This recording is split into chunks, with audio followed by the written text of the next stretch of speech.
Трывожныя вучэнні «Захад-2017». Сенсацыйнае вяртанне ва ўкраіну Михаіла Саакашвілі. Антыкарупцыйныя суды ў Беларусі. Пра гэта ў сённяшняй зоне свабоды. Голас народу. А пытанне ля полигону. Кто боится вучэнняў «Захад-2017»? Мы про плохое не думаем. Ну да. Против того, чтобы Россия тут участвовала, конечно. Галасы экспертаў. Грузинские и украинские журналисты про прорыв Саакашвили во Украину. Джигіт з козацьким духом, але з сильною примісью популізму, піара і шоу. Та авантюрист евразийского масштаба. Год Скарыны и библиотека свободы. Уникальные книги уникальных авторов. 92-й – это книга про подію, якая не отбылася. Успокойтесь, я прошу успокоиться. Кто за? У празкай студыі Ганна Соус і Юры Дракахруст. Танкі ўспорваюць асеннюю зямлю, ад артылерыі дрыжыць наваколле, генералы праводзяць брыфінгі для прэсы. Пачаліся вучэнні «Захад-2017». Адметнасць гэтых вучэнняў – міжнародныя і беларускія пратэсты, заклапочанасць, перасцярогі. Вось узровень трывогі і недаверу надзвычай высокі. Юры, чаму? Ну, галоўныя прычыны, я б сказаў, дзве. Першая – это прэцэдэнт. Была Грузія, быў Крым, быў Донбас. Расія можа так себя паводзіць, і ніхто не гарантуе, што яна не будзе паводзіць сябе і далей гэтак жа. Другі момант – это тое, што вучэнні даволі буйныя. Ну, нават паводле афіцыйных дадзеных, это каля 13 тысяч. Варта сказаць, што, скажем, сёлета двойчы праводзіліся яшчэ вучэнні у Віцебскай вобласці, у Берасцейскай вобласці, таксама з удзелам расійскіх войскаў, але па тысячы. Ну, а тут все-таки 13 тысяч афіцыйна. Вось. Больш таго, як бы першы сюжэт звязаны з другім, справа ў тым, што і ўварванню ў Грузію, і ўварванню ў Крым таксама папярэднічалі вучэнні. Адзін раз на Каўказе, другі раз у Ростовскай вобласці Расіі.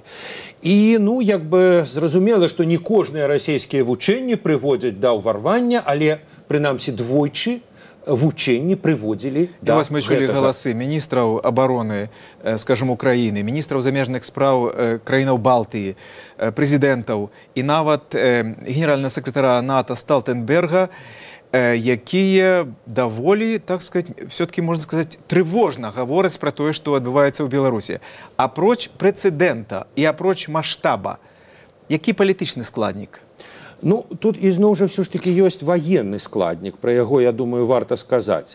Гэта тое, што вот, інфармацыя беларускіх экспертаў, якія яшчэ год таму яе знайшлі, што на гэтых вучэннях Міністэрства абароны Расіі задзейнічае 4000 чыгуначных вагонаў. Гэта шмат. Ну, гэта не, там, я не ведаю, 10 дывізій, но это даволі велізарная колькасць, і як бы так выглядае, што яна не зусім адпавядае той колькасці, якая заяўлена афіцыйна. Акрамя таго, менавіта ў асноўным прадстаўнікі НАТО пра гэта гавораць, хаця і міністры абароны суседніх краінаў гавораць, што досвед ранейшых расійскіх вучэнняў сведчыць пра тое, што яны вельмі непразрыстыя. Яны не даюць магчымасць назіраць за імі так, як належыць. Што яны задзейнічалі ў гэтых вучэннях мінулых значна больш сілаў, чым тое, што было заяўлена. І, ну, маўляў, што і ў гэтай сітуацыі таксама гэта магчыма.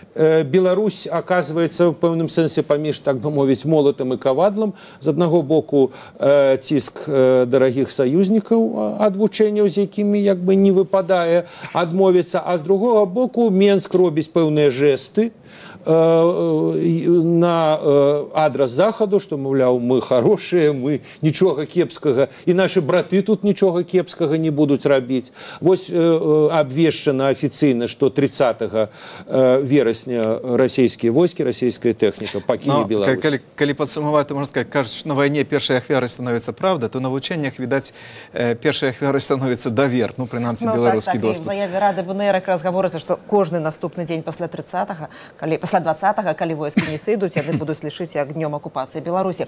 Но я, дарэчы, хацела вось згадаць 8 верасня, это дзень беларускай вайсковай славы, калі ў Менску прайшлі дзве акцыі пратэсту супраць вучэнняў і супраць увогуле ваеннага саюзу з Расіяй. Ну, першая акцыя, это людзі прыйшлі на заклік Мікалая Статкевіча у цэнтр гораду, і там была прынятая рэзалюцыя супраць вучэнняў і супраць палітыкі Расіі. Ну і далей яны рушылі на плошчу Перамогі, усклалі кветкі да вечнага агню, і скончылася акцыя на плошчы Куба-Коласа ля помніку партызанаў, дзе была прынесеная прысяга.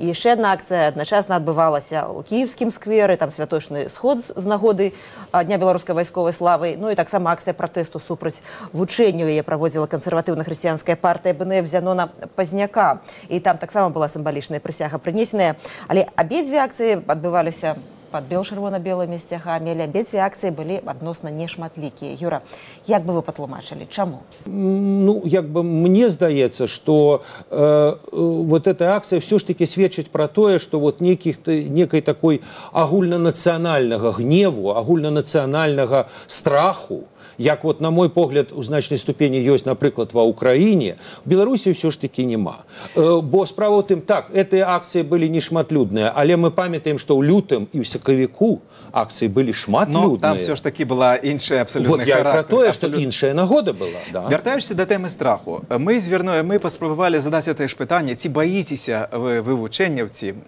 Захад 2017 задаць людзям, якія знаходзяцца фактычна ў эпіцэнтры вучэнняў. Нашай корэспандэнты звярнуліся з гэтым пытаннем да жыхароў аднаго паселішча непадалёку ад Асіповіча, в якое месца вельмі блізка каля полігона, дзе страляюць.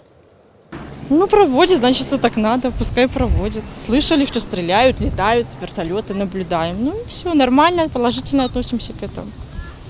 А не боитесь, что все-таки это небеспечно может быть? Мы про плохое не думаем. Ну да, у нас все будет хорошо, мы думаем. Только про хорошее. Ну да. Переживаем, как будто бы наступает, как на Украине. А что вас непокоит? То, что в Украине уже нечто отбывается, и что у нас, у Беларуси это... Ну, типа того, что и у нас скоро такое будет. Как бы за это переживаем. Но это мое личное мнение, а не окружающее. Может, окружающие по-другому думают. Нужны, я думаю, что они нужны. Для чего? Ну, для чего? Нужны для страны, наверное, чтобы мы более обучаемые были, наверное, наши вооруженные силы. А не боитесь, все-таки это небеспечный полигон побач? Стреляют часто. Ну, мы давно живем в этом городе, здесь две военные части, мы привыкли. Лучше не треба вообще, да. А для чего? Ну, мало ли что в жизни, война какая-то, живем так неоднозначно, сегодня-завтра. Так что и за, и против, все. Ну, против того, чтобы Россия тут участвовала, конечно, да, в этих учениях.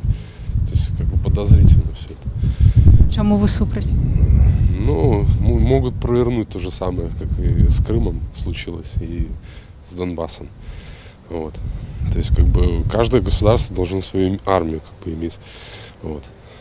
Небяспека такая есть, отшиваете ее, что не съедут? Ну да, в воздухе что-то такое парит, можно так сказать. Я россиянка. Я здесь в гостях.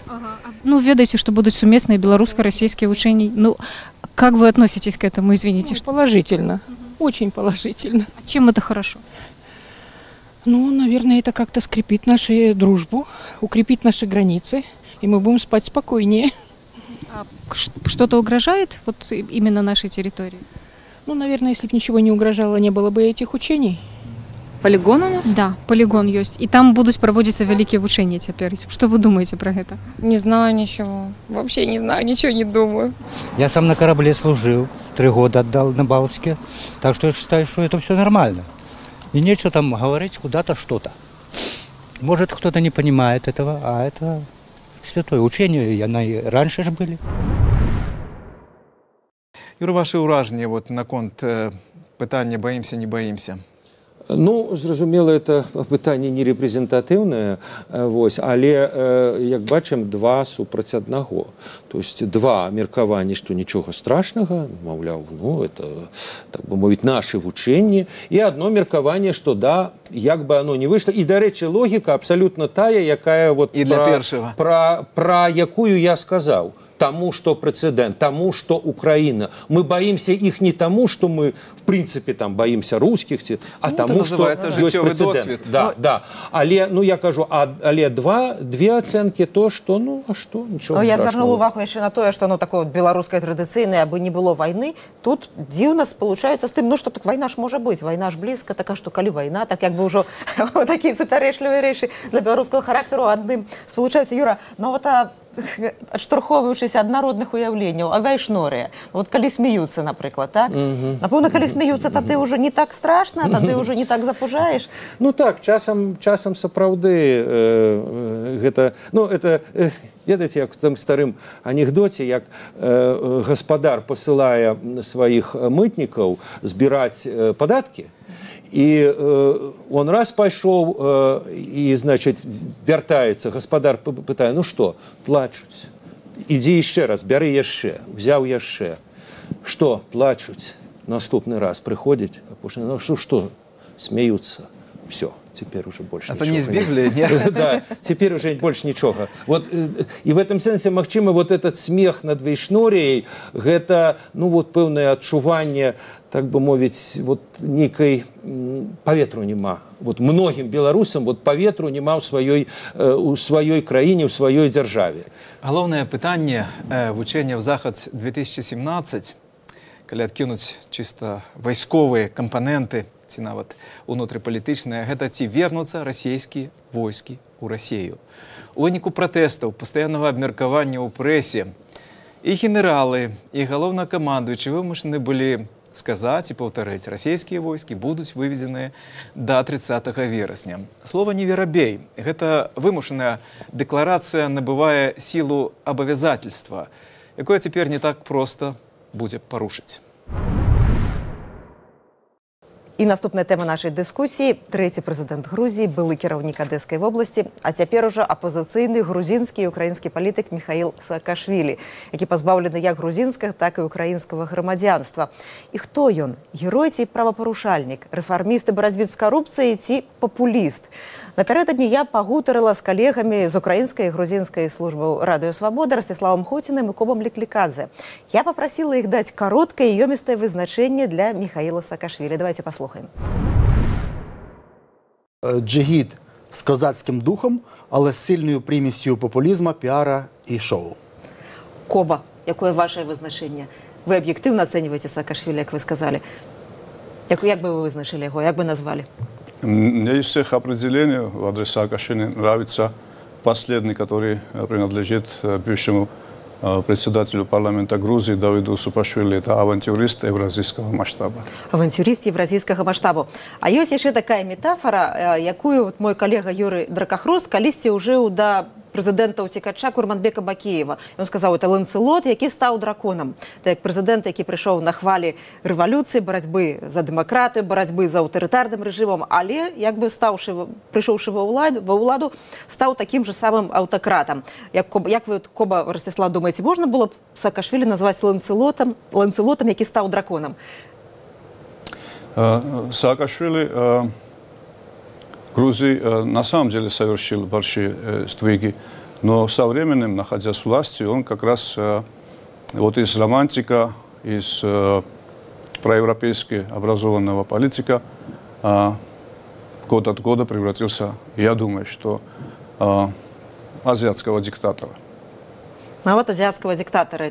Которого переизбрал народ в 2012 году, но это не значит, что Саакашвили как политический лидер потерял привлекательность. Мы видим в связи с последними событиями, что у него очень много сторонников в Украине, которые готовы идти с ним за новую революцию.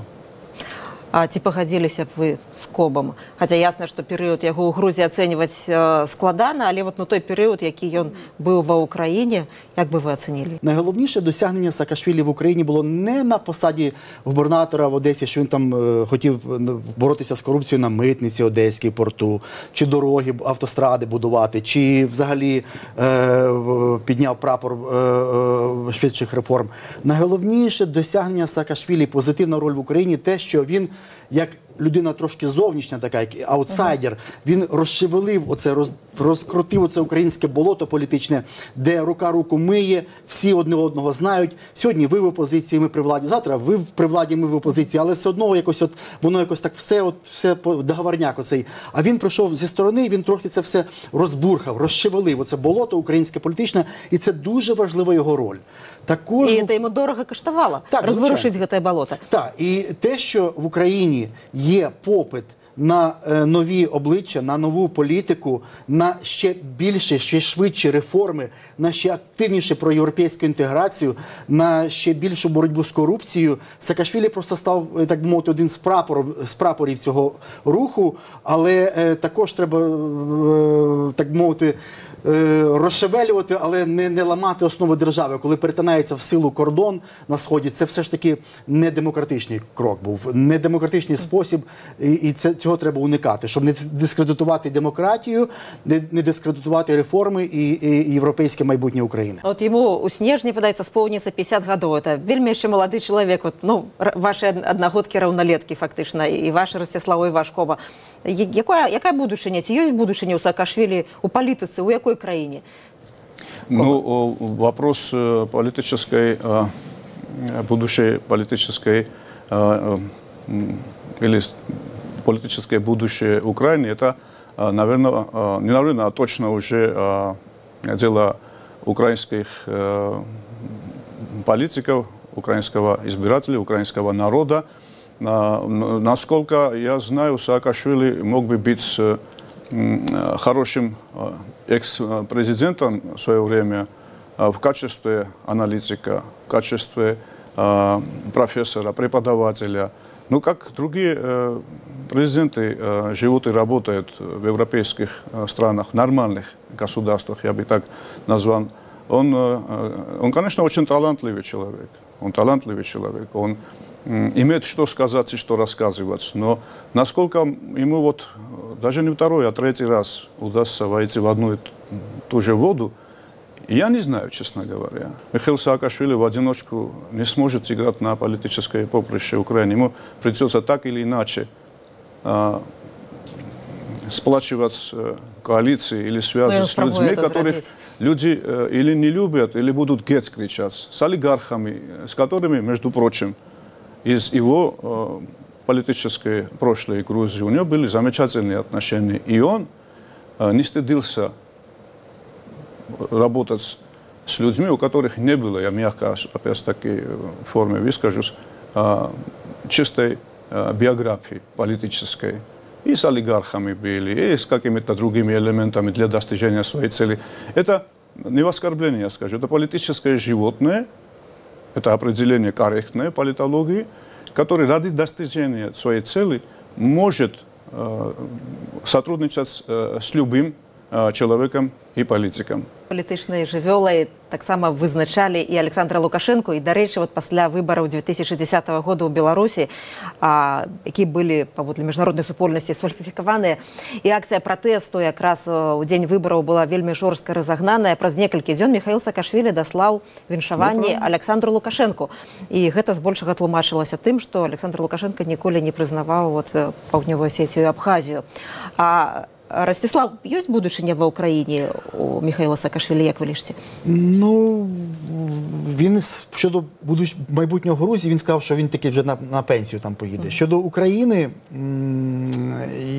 є попит, запрос, так би мовити, попит є дуже сильний на нові обличчя, на нових людей, на ще швидші реформи, на антикорупційну цю хвилю є, на швидшу євроінтеграцію, на зміни в країні. Є попит на це. І те, що Саакашвілі підтримують єврооптимісти парламентські, наприклад, молоді політики, це дуже показово, що є цей альянс між ними. Але враховуючи, так мовити, ці всі моменти, про які ми говорили, є пральна машина, пралька, працює 1200 оборотів в хвилину може робити, а є 800-600. Так якби Міхаїл Саакашвілі цю машину очищення, цю політичну пральну машину змінив трошки обороти і оберти до 800 або 600, тобто трошечки так спокійніше, без такого напора, тоді, я думаю, у нього були дуже гарні перспективи. Зараз у Білорусі всі ці вельми активно обмярковують, ну, раптом зараз запросить Олександр Лукашенко його в Білорусь і пропонує білоруське громадянство, що цілком не виключено. Ці змог би также дзейнічаць, змог би паспрабаваць сябе Міхаїл Саакашвілі у Білорусі. Враховуючи те, що країна 23 роки під авторитарним правлінням Лукашенка, немає опозиції, немає політичної культури не вироблена, немає плюралізму, дуже сильний країна перебуває під прострілом російської пропаганди. Мені здається, що білоруси ще поки що так, їм би трошки, ну, такий спокійніший перехід до демократії, так треба трошки спокійно. Міхаїл Саакашвілі, він розкрутить Білорусь. І наш марш худший буде стратити громадянство, коли його отримає. Була одна зірка Лукашенка, тепер буде дві зірки. А треба Білорусі і громадянське суспільство створювати, і мас-медіа, і опозицію, і політичну культуру. Тому білорусам, скоріше, поки що якось би ще плавніше. Хоча прийде час, коли Білорусь буде активно проводити реформи, обере рано чи пізно, нікуди від цього не дінеться, європейський курс, буде ще попит і на білоруських Саакашвілі, на людей, які бажають добра країні.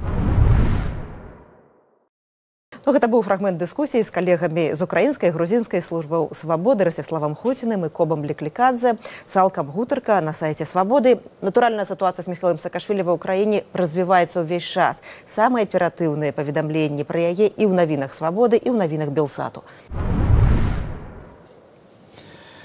Калі праўда не супадае са справядлівасцю ў судзе, правды і справядлівасці становіцца менш ва ўсім свеце. У Беларусі скончыўся працэс ашмянскіх мытнікаў. Адзін з засуджаных чалавек, які ніколі не прызнаваў свае віны, якая, на думку некаторых назіральнікаў, і не была пераканаўча даказана ў суде, Алесь Юркойць. Мытнік, дзяяч беларускай культуры. У нас на відэасувязі Менскі наш калега Сергей Дубавец. Прывітанне, Сергей. Прывітанне. Вось вы правялі ў зале суду дзесяткі гадзінаў, прысутнічалі на некалькіх дзесятках пасяджэнняў. Скажыце, гэта антыкарупцыйны працэс ці гэта палітычны працэс? Я думаю, што гэта працэс міжведамасны, таму што ёсць нават нейкая такая традыцыя, што КДБ, як той казаў, кашмарыць мытны камітэт. І гэтыя працэсы пастаянна здараюцца ў Беларусі. І зараз ідзе працэс у Гомелі таксама над групай мытнікаў. Але прысутнічаючы на ўсіх літаральна паседжаннях гэтага працэсу, я пераканаўся, што справа цалкам сфабрыкаваная КДБ. Таму што я прывёў дзесяткі фактаў, якія гэта даказваюць. Калі агулам браць, скажу, што паводле версіі следства КДБ перадача грошай ажыццяўлялася, незаконная перадача гэтых даляраў ажыццяўлялася мытнікамі адным і другім тысячы разоў. І кожны раз гэта адбывалася пад відэакамерамі або на працоўным месцы. Следства не прадставіла ніводнага кадра відэафіксацыі гэтага хабару тысячы разоў на працягу 5 гадоў. Ніхто не быў узяты з палічным. Усе паказанні, ўсё грунтуецца абвінавачанне на паказаннях тых мытнікаў, якія маё трывалае перакананне, пайшлі на агавор. Вось. І скончылася ўсё тым, з чаго і пачалося. Суду фактычна і не было. Ён ніяк сябе не праявіў. Хоць, па ідэі, суд павінен быў даказаць, што это не фабрыкацыя. Гэта была галоўная задача суду. Суд не зрабіў нічога. Ён як бы зацвердзіў, што гэта відэафіксацыя. Суд адбываўся пад вельмі жорсткім кантролем Камітэта дзяржаўнай бяспекі. Увесь час прысутнічалі кадэбісты ў зале. І па сутнасці КДБ прапусціла праз працэдуру суду, каб узаконіць вот тыя тэрміны, якія гэтым мытнікам далі. Ну і зараз КДБ можа святкаваць перамогу, дакласці галоўнаму у Беларусі кіраўніку, што ваша даручэнне выкананае, 58 чалавек пасаджаны ў турму. Ну і такім чынам атрымаць нейкія там подвышение по службе, зорочки, я не ведаю что. КДБ демонструет, что оно працуе в полную моц, что это огромный аппарат, и он не сядит без справы. Сергей, хотела вас запытаться, ну вот у Беларуси справы по коррупции идут весь час. Судят бизнесовцев, судят чиновников, судят директоров державных предприемств. Ну, вось я дам пералік толькі некалькіх нядаўніх справах, вот толькі па Магілёўшчыне, напрыклад. Старшыня Бабруйскага гарвыканкаму, намеснікі старшыняў Горадскага і Асіповецкага райвыканкамаў, начальнік аддзелу адукацыі Магілёўскага гарвыканкаму, начальнік аддзелу Магілёўскай мытні. Гэта все суды таксама межведомственныя, і таксама там як бы вызначае все КДБ, і вінаватыя гэтыя людзі, не вінаватыя, Сергей? Калі гэта ўлада судзіць бізнесоўцаў, то я думаю, на маё перакананне, часта бывае, я некаторыя такія справы ведаю, гэта помста улады бізнесу не за то, што бізнес браў хабар, а наадварот, за то, што бізнес хабару не даваў. Рэч у тым, што ў Беларусі карупцыя цалкам прыватызаваная дзяржавай. І калі чыноўнікі, яны проста ім дазволена, яны як бы займаюць месца на кармленні. Яны бяруць гэты хабар, і ім это дазваляецца да таго часу, калі ён робіцца няўгодным гэты чыноўнік, і тады гэты хабар паварочваецца супраць яго і яго судзяць.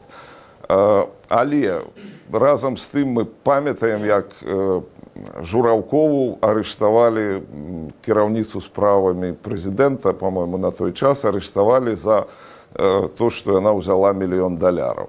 І было сказано, аддасі ў трохразовым памеры, і ты свабодна. Яна аддае ў трохразовым памеры, гучная была справа, але нікога чамусьці не зацікавіла паходжанне гэтых 3 мільёнаў, якія ў Жураўковай знайшліся, каб откупиться и выйти на волю. И я памятаю, что у той же самый час судили недзе на Полессі вясковага доктара, якому пациент принес шматок сала. И нават писали, мы тады дискутовали в интернетах, что а чему доктор не может целую свинью привезти и выпустить его на волю? Не, его посадили на 4 года. Тому у нас в Украине няма свободной коррупции. Вся коррупция под контролем улады. Сергей, ну коррупция паводле вызначения это взаимоотносины бизнесу и державы. Вось. Але у меня такое больш широкое пытанне до вас, до вашей дискуссии недавней с коллегом Виталем Цыганковым на нашем сайте. Вось Виталь опубликовал свой блог под назвой «Белорусский парадок и украинский бардак». Так вот, я так зразумеў, што вы аддаеце перавагу ўсё ж такі бардаку, і прычым у розных як бы іпастасях, у тым ліку і адносна, скажем, барацьбы з карупцыяй. Вот у Беларусі мы бачым просто каскад гэтых антыкарупцыйных справаў, пра адну з іх вы самі распавялі, як яна робіцца. Але вот, скажем, в той же Украине вельмі шмат размоваў про тое, что там коррупция, и это и с Захаду их попракают, и в самой Украине попракают. А наконт уласна карупцыйных справаў, там, ведаеце, ёсць такі анекдот, што у нас барацьба з карупцыяй это як фотарыбалка. Поймали, сфотографовали и отпустили. Так вот, як бы, вот одна крайность, а вот другая крайность, белорусская. Якая вам больше подобается? Я бы не зводзіў ўсё да паняткаў парадак і бардак. Мне ва ўкраіне вельмі падабаецца свабода. Ва ўкраіне няма цэнзуры, няма прарасійскага аўтарытарызму, у чым мы жывем у Беларусі. Цэнзура гэта таксама парадак ці не парадак. З іншага боку, вот па выніках гэтага Юркойцевага суду, які я асвятляў, я магу сказаць, што так, як што такое парадак? Вот, в прынцыпе, парадак это закон. І тое, як я назіраў, выконваецца закон следчымі, камітэтам дзяржбяспекі, пракуратурай, судом. Гэта самы сапраўдны бардак. Это поўнае ігнараванне гэтага закону, поўнае ігнараванне парадку. Пра які парадак, у прынцыпе, можна гаварыць? Першая публікацыя цыкля «Юркойцев суд» у лістападзе летась называлася «За не любіў яго раённы кэдыбіст». Апошняя, у верасні сёлета, суд, якога не было. Сергей, як вы адказалі ўсё ж такі на пытанне, быў суд ці не было? Была фармальная працэдура. Былі зафіксаваныя тыя тэрміны, якія былі прадвызначаныя следчымі КДБ яшчэ да суду. Сергей Дубавец і Радыё Свабода будуць працягваць сачыць за лёсам Алеся Юркойца. Яго кніга «Жыцця няскончаная». Шановныя гледачы Белсата памятаюць, што нашыя першыя сезоны на гэтым тэлеканале адбываліся пад слоганам «Больш, чым радыё». Мы мелі на ўвазе, што апроч радыёэфіру «Свабода» працуе ў інтэрнэце, робіць тэлеперадачы, праводзіць конкурсы, здымае відэо і, канешне, выдае кнігі. Нельга быць беларусам, жыць у Празе і не выдаваць кнігі. Так мы фармулюем спадчыну Францыска Скарыны праз 500 гадоў пасля ягонага подзвігу. Напісанае застаецца. Бібліятэка Свабоды працягвае расці, і ў гэтым сезоне мы будзем расказваць пра новыя і абноўленыя выданні. Дакладней, не расказваць, а паказваць. Новая кніга бібліятэкі 92.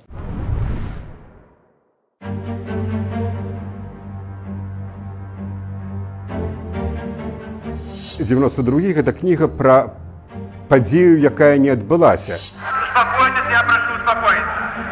Кто за? Перыяд апошняй хвалі нацыянальнага адраджэння для мяне увасобіўшы фотаздымку шэсця калёны Беларускага народнага фронту па сонечным цэнтральным праспекце сталіцы раніцай 27 ліпеня 1992 году.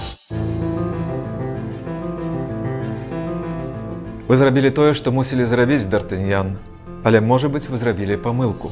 Уладзімір Новік, паважаныя дэпутаты, была груба парушана працэдура. Дэпутат Кебіч адсутнічае на месцы, а тым не менш невядомы чалавек прыйшоў і зарэгістраваўся за дэпутата Кебіча. Увогуле, гэта вельмі няпросты выбар для палітыка ісці ва ўладу, якая па сваёй сутнасці супярэчыць тваім ідэйным перакананням.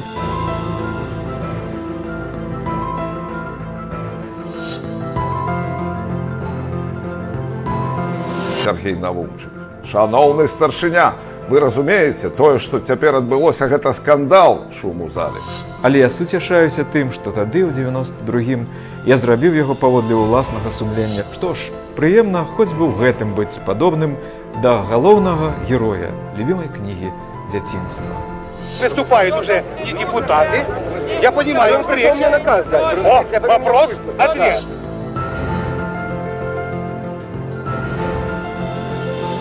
Калісьці Василий Владимирович Быков взял з мяне слово, што я напишу гісторыю беларускага адраджэння, гісторыю БНФ, і вось так нарадзіўся гэты цыкл «Гады адраджэння». Каштоўнасць гэтай кніжкі ў тым, што яна напісана чалавекам, які сам быў удзельнікам і сведкам усіх падзеяў. Самая цяжкая ў працы над гэтым цыклам, увогуле вось над гэтай кніжкай таксама, гэта аднавіць у сябе адчуванні таго часу. целый год нашей истории, про які больше нигде вы не прочитаете. Аўтар не нейтральны, ён нефармал, БНФовец, апозіцыянер, дэмакрат, пацярпелы, герой, удзельнік, зацікаўленая асоба. Все так. Толькі гэта не мінус, а фарматная дадзенасць. Яе галоўная рыса – не абмежавальнасць, а сумленнасць сведкі, эмоцыя часу, а не яго асадак, не наратыў прафесара, а праўдзівасць летапісца. Хацелася б, каб беларусы, асабліва новае пакаленне, ведалі, што было да іх. Кнігі бібліятэкі «Свабоды» можна замовіць па электроннай пошце. Адрас вы знойдзеце на сайце свабода.орг. Наклады абмежаваныя, так што не адкладайце надоўга. Калі хочаце атрымаць кнігу ў падарунак, рассылка робіцца бясплатна. Кнігі, тэлеперадачы, відэадыскусіі, каментары, пытанні гледачоў і чытачоў на Белсаце, на Свабодзе. Мова не толькі культуры, але і дэмакратыі. Спосаб асэнсавання падзеяў, пра якія мы з Юрыем Дракахрустам, Аннай Соусь і Сергеем Дуваўцом думалі, спрачаліся, шукалі адказы разам.